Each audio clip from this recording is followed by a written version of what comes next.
Começou a gravar. Tem gente que entrou aqui nessa aula, era 7h50. Impressionante, o povo querendo aula de história como se não houvesse amanhã. Bom dia, Ana Diniz.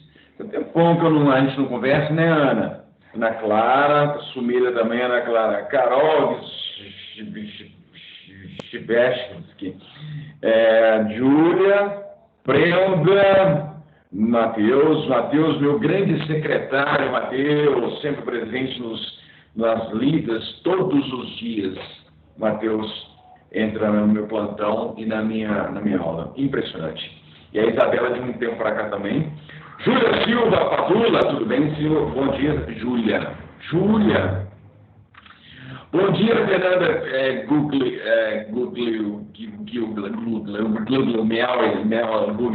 Agostinho, que passa, Brenda, já falei, Luísa Camargo, Carol Brant, tem um tempão que a gente não conversa, hein?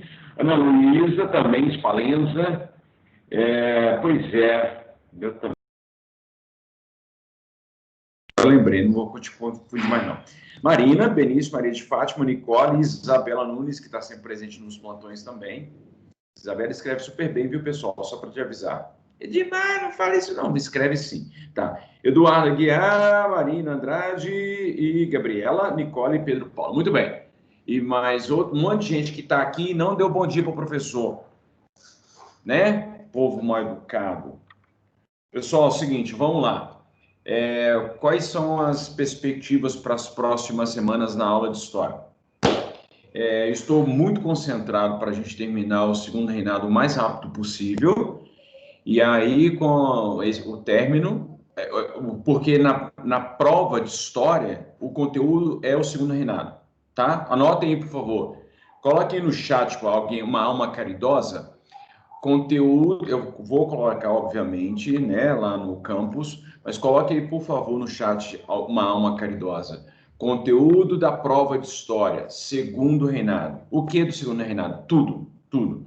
Qual era a roupa íntima de Dom Pedro II? Que tipo de comida ele comia? Quais eram os passeios que ele fazia?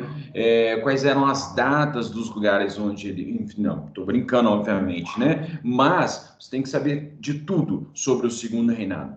Beleza? Então, moçada, segundo reinado, tá? Beleza? Tranquilo? Alguém vai escrever para mim? Ninguém quer escrever para mim? Tudo bem, não tem problema. Não tem problema, não. Edmar, diga. o seu áudio está... Provavelmente o seu chat está travado, porque foram muitas pessoas que mandaram. Ah, tá. Beleza. Ah, tá aqui, ó. Tá. Ó, muita gente mesmo. Depois, ó, eu reclamei, um monte de gente me mandou, né? A Liz, oi Liz, Kiara, Kiara, Carol já falei, Isabela, Ana Clara, Ana Diniz, ixi, agora vem uma pancada de mensagem. Gabriel Malta, eu já mandei um recado para você, viu, Gabriel? Lucas Solomão, e aí, Lucas? Bom?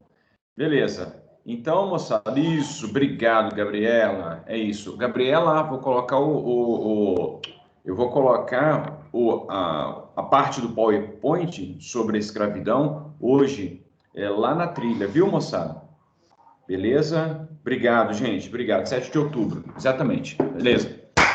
Vamos lá, moçada, vamos lá. 74 pessoas. Cadê o povo, gente? O povo parou de entrar nas lives. Pelo amor de Deus, gente. Vamos lá. Deixa eu compartilhar minha tela. Na última aula, pessoal, nós terminamos falando sobre... Eu falei bem rapidamente, assim, da chamada Era Mauá, que foi um período da década de 50, 1850, foi quando houve um verdadeiro investimento na estrutura do país por causa da liberação do dinheiro do tráfico negreiro. Eu vou explicar isso melhor hoje, tá? Então, vamos lá. Vocês estão vendo aqui o meu PowerPoint. A gente vai começar a terceira parte do conteúdo, que é a sociedade. Então, nós falaremos agora da escravidão. E aí, quando eu chegar em determinado ponto aqui, eu vou falar do Mauá de novo, tá bom? Então, a gente não vai perder esse conteúdo, não. Vamos lá, sociedade. Esse é um dos assuntos que eu mais gosto. de falar, não porque ele é bom de falar, mas é porque, na verdade, ele mexe um pouco comigo, sabe? Que é a questão da escravidão no Segundo Reinado. Esse primeiro slide aqui, ele está trazendo... Então, um trem está aparecendo aqui, eu não sei tirar esse troço. Isso, saiu. Volta para cá. Bem, só para vocês terem uma ideia da quantidade de pessoas, de escravizados que entraram no Brasil.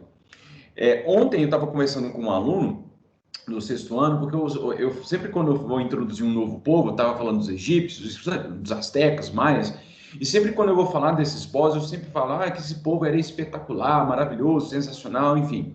Aí o aluno, professor, mas esse povo não era tão espetacular assim não, porque eles escravizavam as outras pessoas.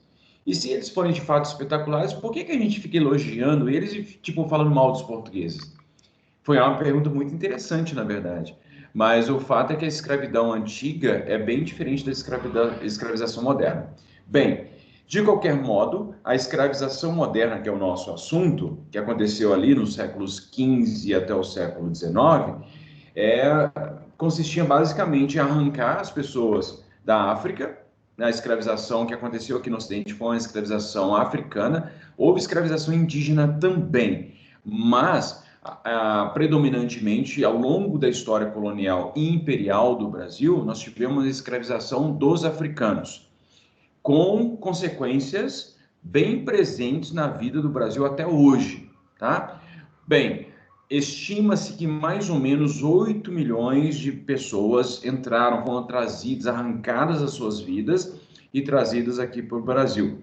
Aí a gente tem, no século XIX, entre os anos de 1861 e 1870, cerca de 1 milhão de pessoas. Aí o José Creus me perguntou aqui no chat, Edmar, interessante, porque na verdade, se você comparar com o século XVIII, entrou menos gente. De fato, mas o que acontece? Até a abolição da escravidão, antes um pouco da abolição da escravidão, em 1850, houve a proibição da entrada de africanos aqui no Brasil, escravizados. Tá? Então, por isso que diminuiu um pouco o fluxo, né, de escravizados para o Brasil. Mas, mesmo assim, foi muito alto, o número foi muito alto. Só para vocês terem uma ideia, de todos os escravos no século XIX que foram trazidos para a América, 80% vieram para o Brasil. Então, uma parte ia para Cuba e outra parte ia para os Estados Unidos. Uma outra parte Porto Rico, enfim, mas a grande parte dos africanos trazidos para a América vinha para o Brasil. Então, mais de 1 milhão. Então, essa presença desses escravizados é marcante na história do Brasil, na história da cultura, na história da composição mesmo da população brasileira. Então, a presença desses escravos, a gente está todo momento discutindo uma habilidade. Espera aí, pessoal, só um minutinho, por favor.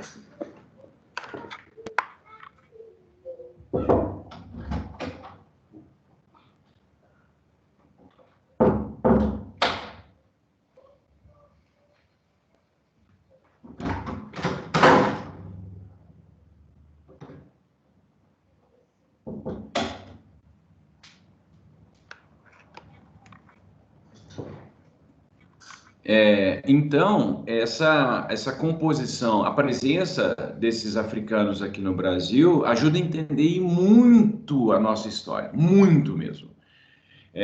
Enfim, e é um assunto que a gente dá pouca atenção. Mas, de qualquer modo, o século XIX é um momento em que os países, de uma forma geral, estão abolindo a escravidão já desde o início do século XIX. O Brasil aboliu muito tardiamente, e o Brasil, então, era considerado uma nação bárbara. Os países europeus, de uma forma geral, olhavam para o Brasil, não obstante todo o desenvolvimento econômico, mas olhavam para o Brasil e falavam assim, essa é uma nação bárbara, porque o comércio de almas, que também é uma outra forma de chamar o comércio de escravos, era um comércio infame. Tá? Então, os brasileiros continuaram fazendo esse comércio, até que em 1850 esse comércio é proibido. Bem, o preço dos escravizados era muito alto, muito alto. Comprar uma pessoa para trabalhar lembrando que a gente está falando o tempo todo de pessoas, tá? Então, pensar o seguinte, que você está aqui na sua casa, está aí sentado no conforto da sua casa, De repente aparece alguém que você nunca viu, falando uma língua completamente diferente, pega você e retira da sua família, tira da sua casa, tira do seu bairro, tira de tudo aquilo que que consiste na sua identidade e te leva para um outro país. Nesse outro país, você vai ser submetido a um trabalho forçado por longas horas do dia, fazendo um trabalho desumano e sendo proibido, inclusive, de falar sua própria língua. Então, era geralmente isso que acontecia com esses escravizados. Então, a escravidão é uma instituição essencialmente violenta. Ela só funciona porque ela é violenta. Ela é baseada na violência, tá? Nunca a gente pode esquecer isso. Mas percebam que aqui, a partir de 1850, o preço dos escravizados dobra, mais do que dobra, né? Triplica. E isso faz com que, portanto, a escravização de almas, a escravização de pessoas se torne um negócio desinteressante para os escravocratas. Não obstante o encarecimento do preço dos escravizados, muitos senhores cafeicultores faziam questão da manutenção de escravizados aqui no Brasil, tá? Bem, esse belíssimo slide aqui que vocês estão vendo, agora eu vou mostrar para você as leis. Ao longo do século XIX, mesmo com toda a resistência dos senhores, dos grandes cafeicultores, dos grandes fazendeiros, mesmo com a resistência desses caras, eles acabam, quer dizer, o governo brasileiro, pouco a pouco, vai criando leis para que a escravidão fosse abolida. A primeira lei que existiu no Brasil em direção, com o objetivo de tratar a questão da escravidão, era um parágrafo dentro do Tratado de Aliança e Amizade. No Tratado de Aliança e Amizade, lembrando que é o seguinte, o Tratado de Aliança e Amizade foi feito entre Portugal e a Grã-Bretanha. O Brasil não era independente.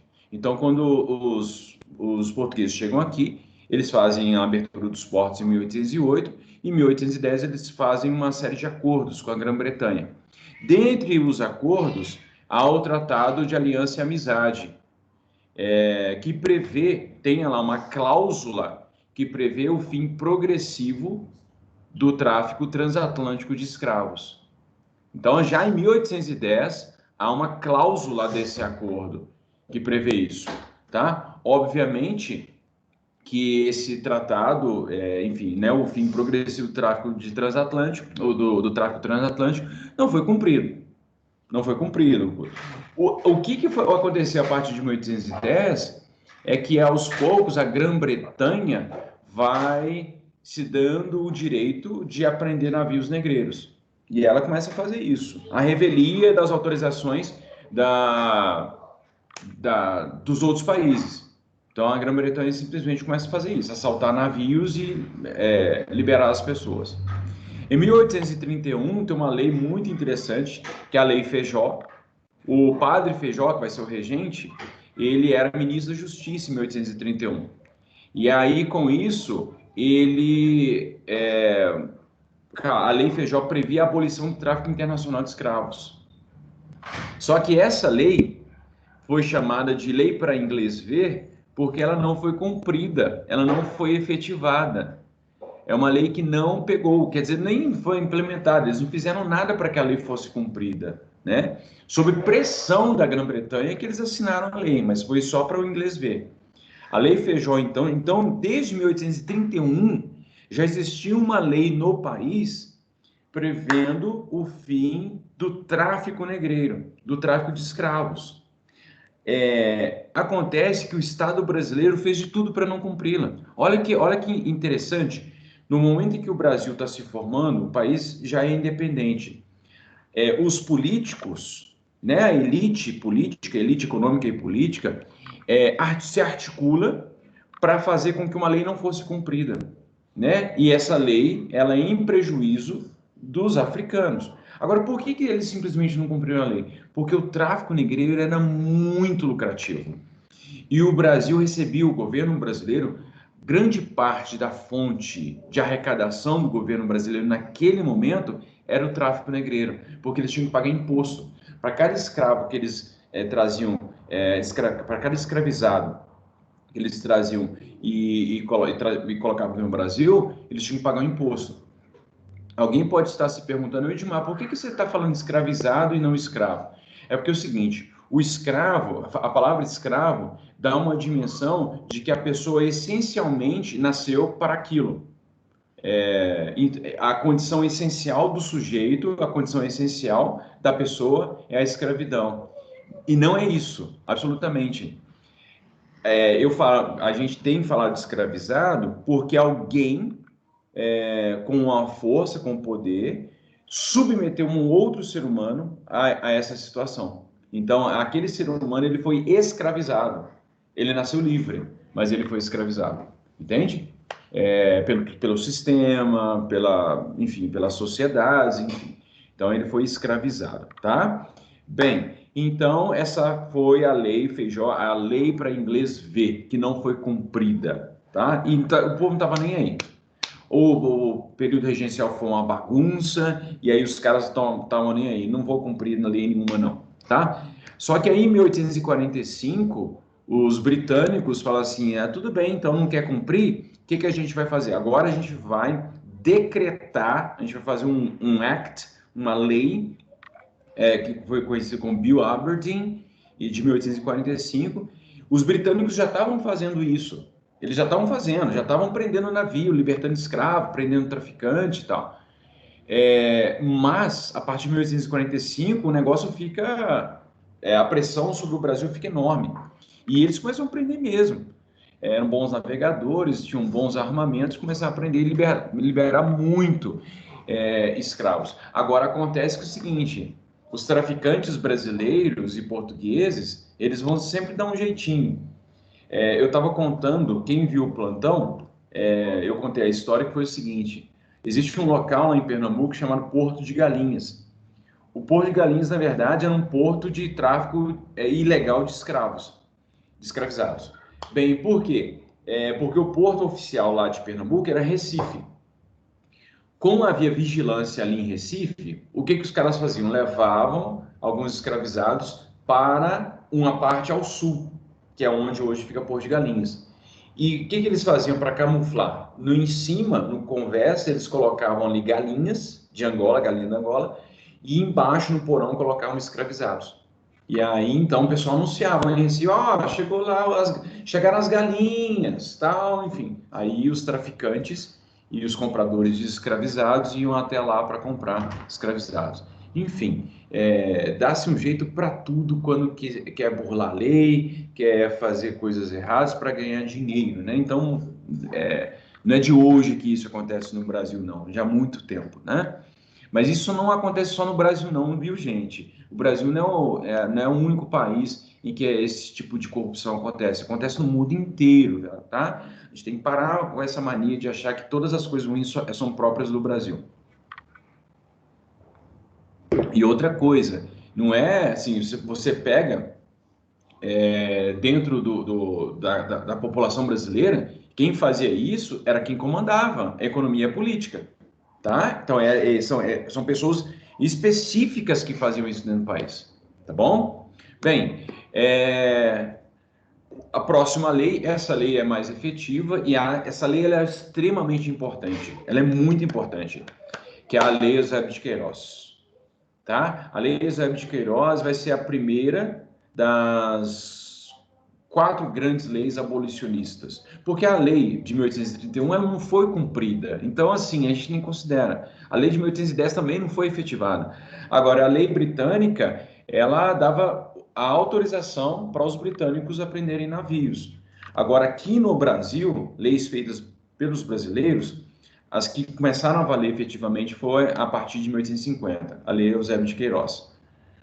Vão ser 4 leis importantes assim para o Brasil até para levar ao fim da escravidão. A Lei Eusébio de Queiroz, em 1850, a Lei do Ventre Livre, em 1871, a Lei dos Sexagenários, em 1885, e a Lei Áurea, em 1888. tá? Então, são essas 4 leis que vão, né, culminar com a abolição da escravidão. O que que a lei Eusébio de Queiroz previa? Está aqui o Eusébio de Queiroz, olhando para você com esse olhar admoestador, ele se parece com Mateus. Olha aí, Mateus, você deve ser descendente do Eusébio de Queiroz, agora descobri. Muito bem, então o Eusébio de Queiroz está aqui olhando, nos admoestando com esse olhar bonitinho, com essa barba bem feita, e ele, essa lei previa o seguinte: abolição do tráfico internacional de almas. O tráfico negreiro, o tráfico de escravizados da África para cá. Não podia mais. Oi? Alguém falou alguma coisa aí? Não? Sim, não, não, sim. Siga lá, pelota. Bem, então a abolição do tráfico internacional de escravos, por que a gente por que é importante lembrar do internacional? É porque internamente a escravidão ainda estava valendo, então você podia trazer, sei lá, de Pernambuco para cá, do Amazonas para cá, enfim, podia trazer, né, para Minas Gerais, por exemplo. Daqui de Minas Gerais para São Paulo, o tráfico interno continuou, mas o tráfico internacional acabou. E aí, obviamente, então, o comércio de almas, o comércio negreiro, interprovincial, ele aumentou substancialmente, porque não tinha mais essa oferta, né, de escravizados vindo da África, aí eles começaram a buscar aqui dentro do Brasil. Só que o preço, por causa da escassez, não havia quantidade suficiente de escravizados, e aí o preço aumentou, triplicou, como a gente viu lá, né? Custava lá cerca de 300 mil réis e passou para... quer dizer, custava 370 réis, e aí passou para... Enfim, triplicou, né? Triplicou o preço. Muito bem. Tem alguém que está com o microfone ligado aí. Bem, então houve um encarecimento dos escravizados, e aí com isso acontece uma coisa muito interessante mesmo.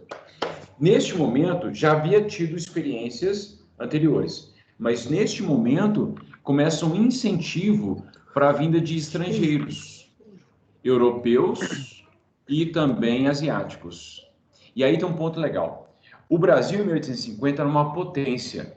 Era uma potência, gente. Vocês não fazem ideia. O Brasil, naquele instante, em 1850, na Era Mauá, a década de 1850 era Mauá, que houve um pequeno surto industrial no Brasil, Mauá criou um monte de empresas, bancos, enfim. Naquele momento o Brasil era uma potência, o preço do café aumentou substancialmente na Europa. A Europa estava em crise, a Europa tinha passado por um processo, por revoluções e revoltas, ficou conhecido como Primavera dos Povos, e a Europa estava com muitos problemas. E o Brasil estava lá bombando, estava lá buf, buf, buf, buf. E naquele instante, se os caras tivessem tido o discernimento, fala assim, cara, vamos fazer daqui uma grande nação para todo mundo, para todo mundo, para todo mundo. Vamos libertar os escravos, vamos criar indústrias, vamos empregá-los, dar formação. Não, não quiseram. O que eles fizeram? Eles falaram, vamos, já que a gente vai ter que abolir a escravidão, vamos fazer com que esses escravizados fiquem cada vez mais marginalizados. Então, deliberadamente, o Estado brasileiro começa a tomar atitudes para impedir que esses ex-escravizados e ex-escravizados fossem integrados à sociedade. E no lugar destes, o que o governo começa a fazer? Estimular a vinda de imigrantes. Para, no final das contas, o que o governo queria fazer? Queria branquear a população. Para vocês terem uma ideia, na cidade do Rio de Janeiro, cerca de... sei lá, quase metade da população do Rio de Janeiro era de escravizados, e de ex-escravos afro-brasileiros, né? Então, a elite brasileira achava que ter um país mestiço ou de negros, ou de afro-brasileiros, seria ruim. Obviamente que a gente está falando de racismo, né? Então, essa elite, ela toma uma série de atitudes para impedir que essa galera fosse integrada. E no lugar dessa galera, o que eles começam a fazer? Estimular a vinda de imigrantes, tá? Daqui a pouco eu vou falar mais sobre isso. Tinha muito traficante que investia muito, traficante de escravo, né? De escravizado, investia muito dinheiro nesse comércio e o comércio foi proibido, o que os caras começam a fazer? Pega essa grana e começa a investir em outras coisas. Dentre elas, por exemplo, a questão da infraestrutura do país e por aí vai, né? Então, é um verdadeiro... O Brasil se desenvolve bastante ali na década de 1850. E os caras investem, por exemplo, em ferrovia, em estradas de ferro, a importação de produtos da Inglaterra, da Grã-Bretanha, aumenta bastante, porque eles precisam criar estrutura produtiva aqui no país. Bem, então, a Lei Eusébio de Queiroz, ela acaba tendo essas consequências. O aumento do tráfico interno, o redirecionamento do capital do tráfico para a estrutura do Brasil e o estímulo da vinda de estrangeiros para o Brasil, além do fato do aumento do preço dos escravizados. E aí, nesse momento, um pouco tempo, tipo assim, num mês foi aprovada a Lei Eusébio de Queiroz, 2 meses depois foi aprovada uma outra lei, que é a Lei de Terras. A Lei de Terras, basicamente, é o seguinte: só podia ter acesso à terra quem já tinha terra. É isso. E a maioria das pessoas que tinha terra, ou porque eram pessoas influentes, ou pessoas que receberam, ou pessoas influentes, portanto, estavam ali na terra sem muito problema, ou pessoas que receberam doação do império, do imperador, ou pessoas que receberam doações lá da época do período colonial. A Lei de Terras, então, ela dificultava o acesso à terra por ex-escravizados e também para os imigrantes. Então, basicamente, em 1850, essa lei, na verdade, ela foi apresentada em 1843 e ela só foi aprovada em 1850. Por que ela foi aprovada às pressas? Porque temia-se que os negros tivessem acesso à terra. Eles não queriam isso, absolutamente.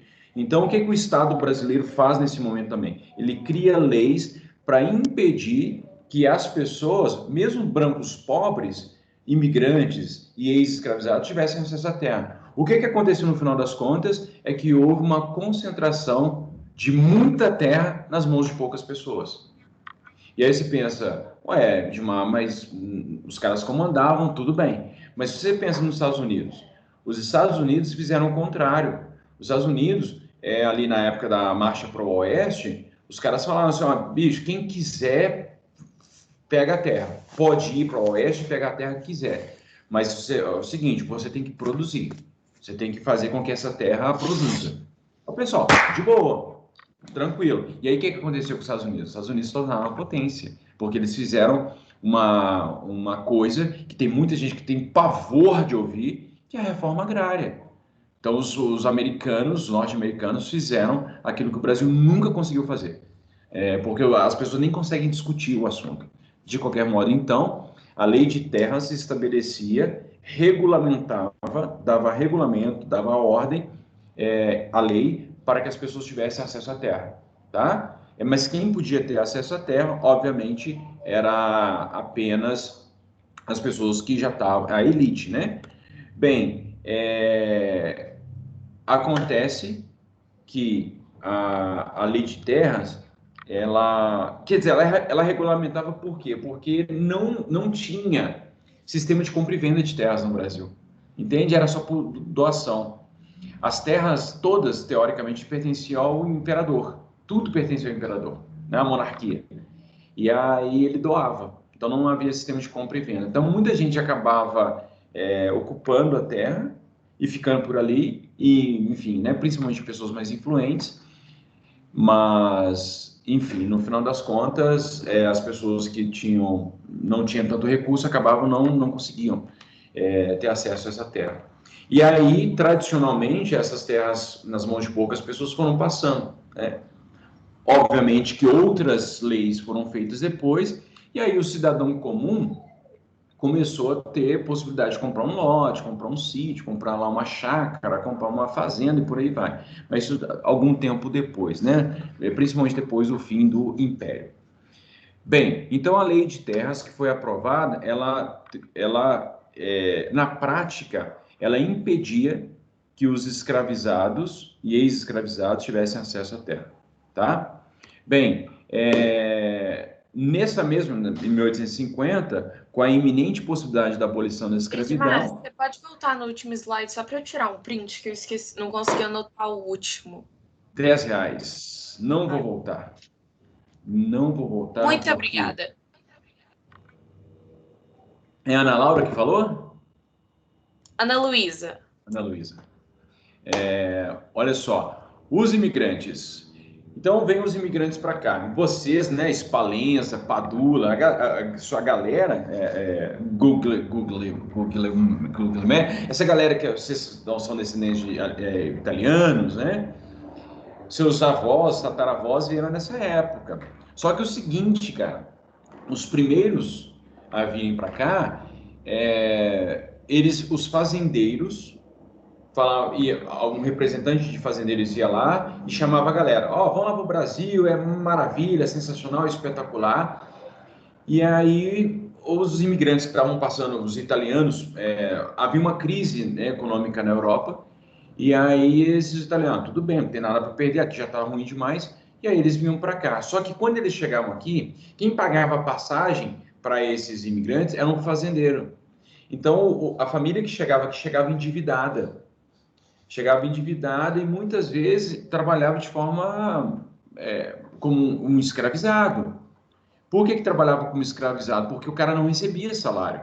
O cara trabalhava na lavoura de café e não recebia salário porque tinha que pagar a dívida que ele contraiu na viagem. E aí muitos imigrantes se revoltaram, fizeram grandes revoltas. Grandes não, mas fizeram revoltas. Em São Paulo, enfim. Em 1859 teve uma rebelião de imigrantes numa fazenda do senador Vergueiro, em São Paulo. Enfim, os caras se revoltaram, né, contra essa questão da escravização. Até que o governo teve que intervir. O governo imperial interveio, determinando o seguinte: não, agora eu vou pagar passagem nessa galera e fique de boa. Então o governo brasileiro passou a pagar passagem, e aí os imigrantes começaram a chegar aqui e começaram a receber salários. E aí a vida melhorou. Mas veja a diferença. O salário que era pago, por exemplo, para os imigrantes, era também pago para os homens brancos livres, e eventualmente assim, enfim, de uma forma geral é pago para essa galera, mas havia uma quantidade enorme de escravizados ainda, que não recebiam salário, né? Enfim, isso acaba que traz marcas, deixa marcas para a gente. Os imigrantes visavam substituir a mão de obra escravizada, por quê? Porque o tráfico negreiro tinha acabado, então a demanda continuou alta, e aí esses imigrantes trabalhariam no lugar desses escravizados. Como eu já falei, havia uma crise na Europa, italianos e alemães, principalmente alemães, vão para o sul, e aí lá no sul acontece uma coisa diferente. A galera que veio para trabalhar, por exemplo, em São Paulo, trabalhou na lavoura de café. Agora, a galera que foi para o sul, como o sul era pouco ocupado, o governo brasileiro estimulou essa galera para ir para lá para ocupar mesmo, para não ter problema algum com disputa territorial com os outros países ali. Porque a situação ali no sul era muito frágil. Portugal, Argentina, Uruguai estavam ali disputando territórios. E o território do sul do Brasil era meio vazio. Então, a galera estimula a galera para, quer dizer, o governo brasileiro estimula o pessoal para ir para lá, e lá eles recebem lotes de terra. Isso que é interessante. Perceba o seguinte: esses italianos e alemães que vieram para o Brasil, eles eram pobres, muito pobres. E aí, o que o Estado brasileiro fez para eles? O Estado deu terra para eles. Eles tinham que trabalhar, tinham que produzir, mas olha o que aconteceu no Sul. Olha o que aconteceu no Sul. O governo brasileiro deu terra para ele. O pessoal trabalhou, prosperou, e aí, tanto é que os estados do Sul têm IDH de país desenvolvido. Mas foi feita uma política estatal, governamental, estatal, para estimular a produção. Agora, imagina o seguinte: se tivesse sido feito para todo mundo, só imagina, se tivesse não só para os imigrantes, mas para todo mundo de uma forma geral. O que poderia ter acontecido? Não sei. Mas, e um outro que estava tampando aqui, por isso que eu dei um ESC aqui, ó. Branqueamento da população. Havia um objetivo de branquear a população, né?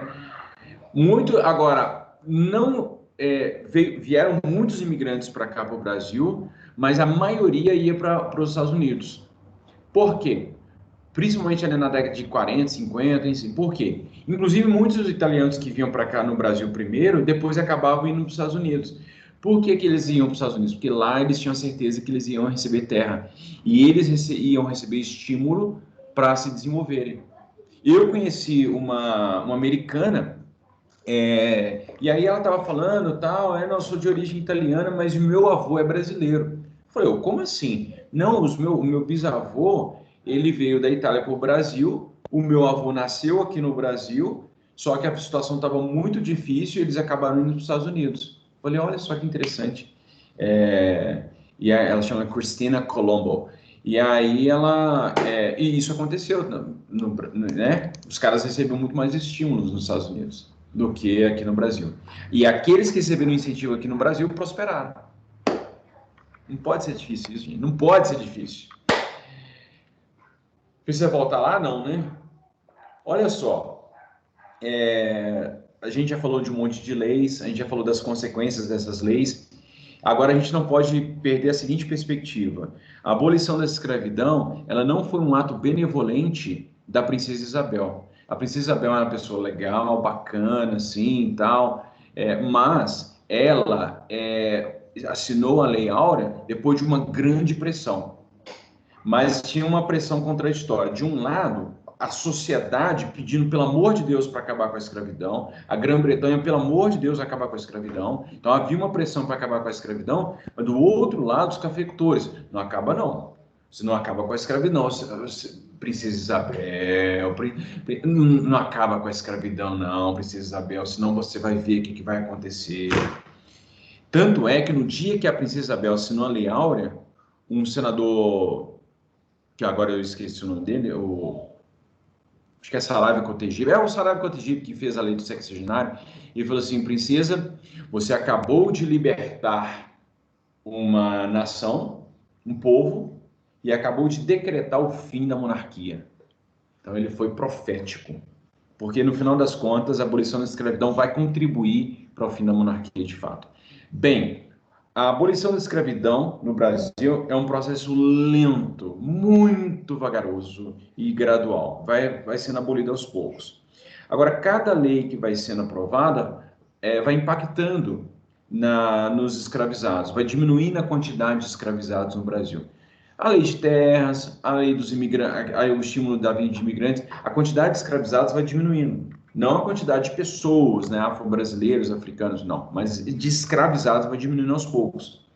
E ao mesmo tempo em que havia uma forte pressão da sociedade para acabar com a escravidão, existia uma galera que não queria acabar, existiam os escravizados. O que eles estavam fazendo? Rebelião, revolta, quilombo, né, lutando para acabar com a escravização. Então, a proliferação de quilombos no Brasil naquele momento foi enorme. Por exemplo, aqui em Belo Horizonte, nós temos 2 quilombos, na verdade, aqui em Belo Horizonte. Eu, na verdade, tenho uma tese, ela é um pouco controversa, mas não precisa discutir nem ficar bravo comigo, que eu tenho uma tese de que, na verdade, as favelas, de uma forma geral, elas são grandes quilombos. Enfim, fecho parênteses. Voltando aqui, mas em Belo Horizonte tem 2 quilombos, oficialmente. Um aqui na Silva Lobo, aqui no bairro Nova Granada, e um outro lá na zona norte de Belo Horizonte. Especula-se que essa galera que mora aqui na Avenida Silva Lobo é uma galera que veio de Ouro Preto. Eles fugiram de Ouro Preto e vieram para cá. Chegaram aqui no século XIX, assim, e dominavam toda essa região Nova Granada, enfim, aquela região ali. Eu esqueci o nome dos bairros. E essa galera encontraram uma prosperidade enorme. Tinha um rio ali, tinha, enfim, né? Aqui era uma beleza, né? Continua uma beleza ainda, mas enfim. Mas houve uma proliferação de quilombos em todos os cantos do Brasil, né? Os escravizados lutando pela sua libertação. Então, pouco a pouco, a abolição foi uma coisa quase inevitável, assim. Então, a Princesa Isabel deu do nada assim, vou abolir a escravidão. Não, ela foi pressionada, né? Pela sociedade, pelos escravizados, enfim. Só que alguns eventos vão contribuir para a abolição da escravidão. A Guerra do Paraguai é um desses eventos. A Guerra do Paraguai, porque quando aconteceu a guerra, o que o governo brasileiro prometeu? Sou José Escrivá, você tem uma fazenda com 1.000 escravos, 200 vão ser mandados lá para o exército para lutar contra os paraguaios. E aí o José Escrivá falou assim, tudo bem, imperador, mas o que eu vou ganhar? Não, tranquilo, eu vou te indenizar, eu vou comprar essas pessoas e você vai ficar indenizado. Tudo bem. Então, a promessa era que esses soldados que eram escravizados, que foram levados para a Guerra do Paraguai, eles seriam alforriados. Só que quando eles voltaram, o que aconteceu? Não foram alforriados. Meu cachorro começou a latir agora. Peraí, gente.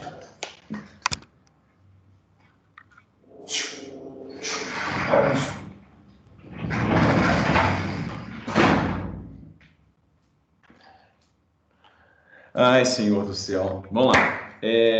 Quando essa galera voltou da Guerra do Paraguai, não aconteceu a alforria desses escravizados. E aí, enfim... Aí o que aconteceu? Os escravizados ficaram com raiva do governo e também o próprio exército, né? Porque os oficiais falaram, cara, isso é muito injusto. Vocês falaram que ia abolir, que ia acabar, né? Que ia alforriá-los. E não alforriou.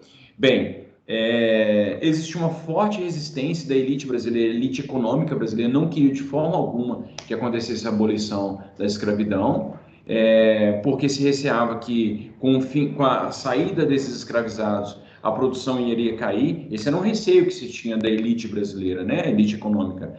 E eles temiam também que, uma vez libertos, esses escravizados iam fazer uma grande revolta, tal como aconteceu no Haiti. A gente não falou do Haiti ainda, mas o Haiti é um dos meus assuntos favoritos. E essa imagem que vocês estão vendo aqui nesse slide se refere ao Haiti, né? Enfim, e aí temia-se, o haitianismo era uma coisa, era como se fosse um palavrão, assim, uma palavra de baixo calão para a elite. Não, pelo amor de Deus, por quê? Porque os haitianos fizeram uma grande revolta e eles mataram muitos seus senhores, né? Enfim, por causa dessas coisas todas que eu falei, é que o processo da abolição da escravidão ele foi muito lento. Bem, no conjunto de leis que o governo brasileiro fez para até abolir a escravidão, nós temos a lei do ventre livre, que estabelecia a partir de 1871 o seguinte: todo e qualquer filho de escravo nascido a partir daquele ano seria liberto, desde que o senhor dono da mãe, né, fosse indenizado. E aí ele podia escolher duas coisas: ou ele seria indenizado, e aí a criança seria livre, ou então a criança prestaria serviços para o seu senhor até os 21 anos. Aqueles que prestaram serviço até os 21 anos acabaram, enfim, não sendo beneficiados, né? Porque em 1888 vai acontecer a Lei Áurea. Então, a Lei do Ventre Livre, ela libertava todas as pessoas que nascessem a partir daquele momento. Só que o dono da mãe deveria ser indenizado, beleza? Ou com trabalho ou com dinheiro, beleza? Uma outra lei, antes da outra lei, acontece a abolição da escravidão no Ceará. Lá no Ceará, não, vamos esperar império não. Como eles tinham autonomia legislativa, eles falaram assim, vamos abolir a escravidão. E aí no Ceará foi a primeira província. No Ceará e no Amazonas, tá? Eles aboliram a escravidão ali em 1884, né? Muito antes, inclusive, da Lei Áurea, né? 4 anos antes. A Lei Saravia-Cotegipe, 1885, conhecida também como Lei dos Sexagenários. Essa lei é muito ridícula, cara, ela é muito ridícula. Que ela dizia o seguinte: todas as pessoas, todo escravizado a partir de 60 anos seria liberto. Só que a expectativa média de vida dos escravizados é de 40 anos. Então, poucos eram aqueles que chegavam à idade de 60 anos. E aqueles que chegavam à idade de 60 anos, eles já não trabalhavam, né? Não tinham condições de trabalhar. E, enfim, mas não é automático, não. Eu fiz 60 anos, estou livre. Não, ele tinha que prestar um serviço de mais 3 anos para o seu senhor. Acontece que muitos escravizados acabaram ficando ali. E também foram poucos beneficiados, porque a lei Sarava-Cotegipe foi aprovada em 1885, e aí, em 1888, no dia 13 de maio, acontece a bendita Lei Áurea, que extinguia a escravidão no Brasil. Agora, preste atenção no seguinte, é declarada extinta desde a data desta lei a escravidão no Brasil. Ponto. Artigo 2º. Revogam-se as disposições em contrário. Ponto. Beleza. E aí, o que os escravos vão fazer? O que esses ex-escravizados vão fazer agora? Cadê a lei falando assim, ó, agora essa galera, os meninos vão ir para a escola, vão criar emprego para essa galera aqui. O que aconteceu com essa galera? Foi jogada a própria sorte. Foi jogada. E aí, outra coisa, essa galera foi jogada a própria sorte e foi marginalizada. Essa galera foi assim, ó, ficou à margem da sociedade. Fica aí. E aí ficou. Então, assim, isso foi abolido em 1888. Quando eu nasci, eu não nasci no século XIX, obviamente, tá? E nem façam piada com isso, porque senão colora a força de vocês. Mas é o seguinte, quando eu nasci, quando eu era criança, eu lembro de vários relatos de pessoas falando assim, porque fulano de tal, lá no lar de idosos do fulano de tal, tem uma senhora que foi escrava.